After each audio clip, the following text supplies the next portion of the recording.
Classes में आपका हार्दिक स्वागत करती हूँ।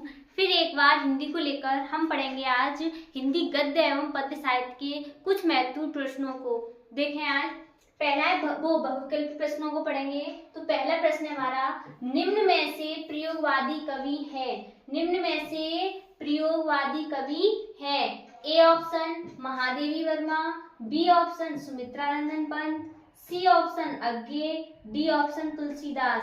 तो इस प्रश्न का जवाब होगा अज्ञे। अज्ञे जी प्रयोगवादी के कवि हैं और इन्हें ही प्रयोगवाद का जनक भी कहा जाता है। महादेवी वर्मा, सुमित्रा नंदन पंत ये दोनों छायावादी युग के कवि, ये कवयित्री हैं और ये हमारे छायावादी युग के कवि हैं। और तुलसीदास राम भक्ति शाखा मतलब भक्ति काल की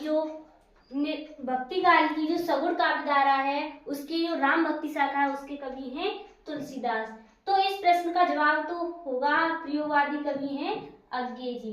फिर देखें दूसरा प्रश्न, अगला प्रश्न देखें, छायावाद काल का काल निर्धारण कीजिए। छायावादी काल, तो ए ऑप्शन है सन 1900 से लेकर 1922 ईस्वी, बी ऑप्शन है सन 1938 से लेकर 1943 ईस्वी, सी ऑप्शन है सन 1919 से लेकर 1938 ईस्वी, डी ऑप्शन है सन 1943 से लेकर अब तक। तो इस प्रश्न का जवाब होगा सी ऑप्शन, सन 1919 से लेकर 1938 ईस्वी। छायावादी युग है 1919 से लेकर 1938 ईस्वी। फिर देखें अगला प्रश्न, हरिऔध जी की रचना नहीं है। हरिऔध जी की रचना नहीं है।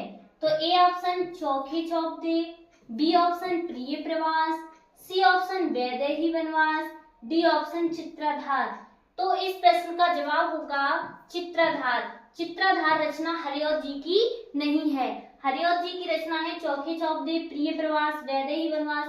जो कि प्रिय प्रवास है ना, ये इनका महाकाव्य, खड़ी बोली हिंदी का प्रथम महाकाव्य भी इसे कहती हैं प्रिय प्रवास को, जो कि हरिऔध जी का यह महाकाव्य है। अगर इस प्रश्न का जवाब की बात करें तो इसका प्रश्न का जवाब होगा डी चित्राधार, जो कि यह जयशंकर प्रसाद की रचना है।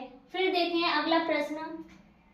अगला प्रश्न देखें, साहित्य लहरी के रचयिता हैं।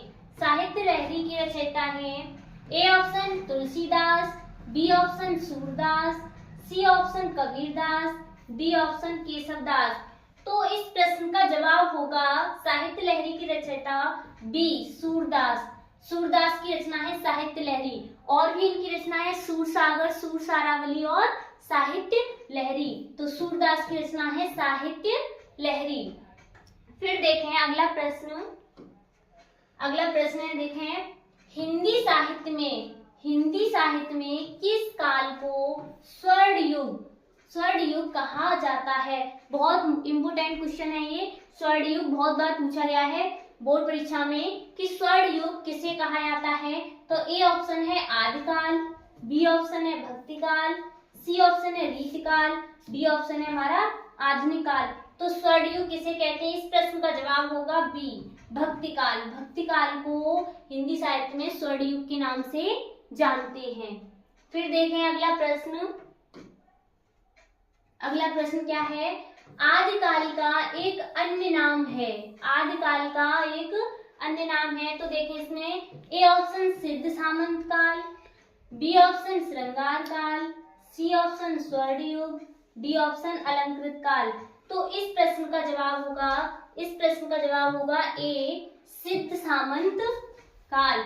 आदिकाल का दूसरा नाम है सिद्ध सामंत काल। यह राहुल साकृत्यायन ने नाम दिया, इन्हें आदिकाल को नाम दिया सिद्ध सामंत काल राहुल साकृत्यायन ने। और श्रृंगार काल और स्वर्ण युग या अलंकृत काल, श्रृंगार काल और अलंकृत काल ये रीत काल के नाम हैं और स्वर्ण युग तो भक्ति काल को कहेंगी। तो इस प्रश्न का जवाब होगा हमारा सिद्ध सामंत काल। सिद्ध सामंत काल आदिकाल को ही कहते हैं। अब देखें अगला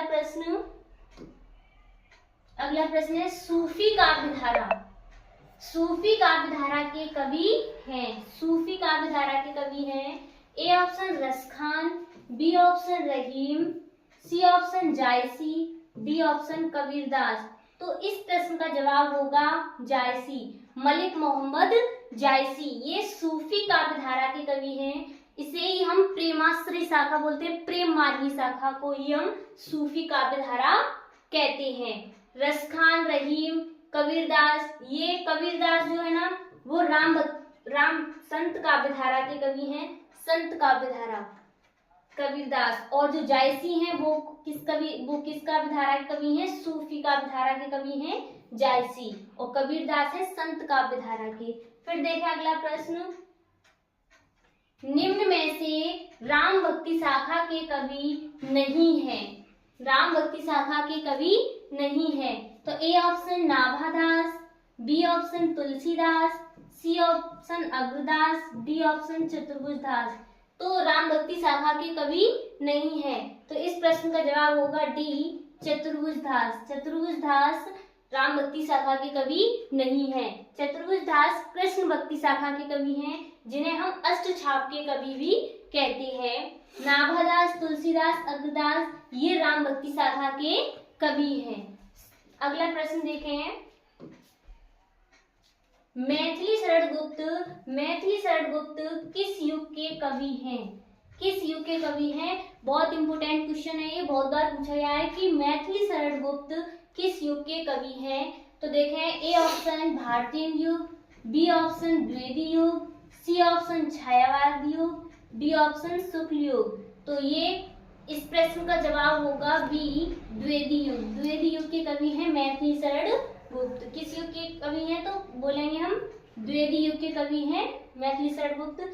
इन्हें राष्ट्र कवि भी कहा जाता है। मैथिली शरण गुप्त और रामधारी सिंह दिनकर हिंदी साहित्य में इन्हें राष्ट्र कवि की उपाधि दी गई है। और ये किस युग के कवि हैं? द्विवेदी युग के कवि हैं मैथिली शरण गुप्त। अगला प्रश्न देखें, कामायनी किस युग की रचना है? कामायनी किस युग में लिखी गई है कामायनी रचना? तो देखें, ए ऑप्शन द्विवेदी युग, बी ऑप्शन छायावाद उत्तरकाल, सी ऑप्शन छायावादी युग, डी ऑप्शन भारतीय युग। तो इस प्रश्न का जवाब होगा छायावादी युग। कामायनी रचना जयशंकर प्रसाद जी की है, जो कि एक महाकाव्य है। तो ये रचना छायावादी युग में लिखी गई है। आंसू, झरना, लहर और कामायनी ये रचनाएं छायावादी युग की ही रचना है, छायावादी युग में लिखी गई हैं। और एक और विशेष बात, जो कामायनी रचना है वो जयशंकर प्रसाद की अंतिम कृति मानी जाती है। अंतिम कृति है कामायनी जयशंकर प्रसाद की। अगर आपको ये प्रश्न समझ में आए हो तो हमारे चैनल को लाइक एंड शेयर सब्सक्राइब करें। शेष आज के लिए इतना ही, धन्यवाद।